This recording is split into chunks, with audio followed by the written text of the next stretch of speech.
Une quinzaine de riverains du quartier Golfe sont réunis le temps d'un échange. À l'ordre du jour, les difficultés rencontrées pour s'alimenter en électricité dans cette zone enclavée du premier arrondissement de la commune de Port-Gentil, située à plusieurs kilomètres des voies de circulation urbanisées. Vous trouverez 4 à 5 kilomètres quelqu'un quand même qui essaie de trouver, coller les câbles même s'ils ne sont pas bons. Il n'y a pas de poteau. On prend des poteaux de fortune, les niaoulés pour pouvoir... Maintenant, quand le poteau est tombé, le câble est par terre. Et quand la plaine brûle, tu as brûlé ton câble, tu restes jusqu'à ce que tu le changes.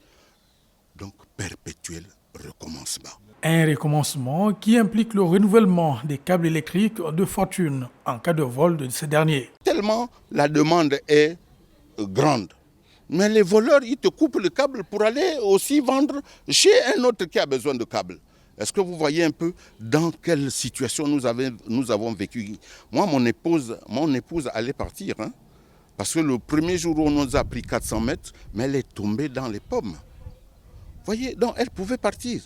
À ce tableau sombre, l'amorce d'un projet d'électrification de la zone il y a quelques années suscite toujours un grand espoir pour ses riverains. Mais aujourd'hui, c'est un peu aisé parce que du côté de Motocross, qui est la face visible de notre quartier, donc du Golfe, ça fait plus de 2 ans que les poteaux sont installés, mais ce n'est pas connecté. Le câble est passé, mais il n'y a pas encore l'électricité. Pour pallier ces manquements, le 13 mai dernier, le nouveau ministre gabonais de l'accès universel à l'eau et l'énergie, Philippe Tonangoy, a annoncé qu'une réforme du secteur est en réflexion. Une réorganisation qui devrait être soumise à l'appréciation du chef de l'État en début juin 2025.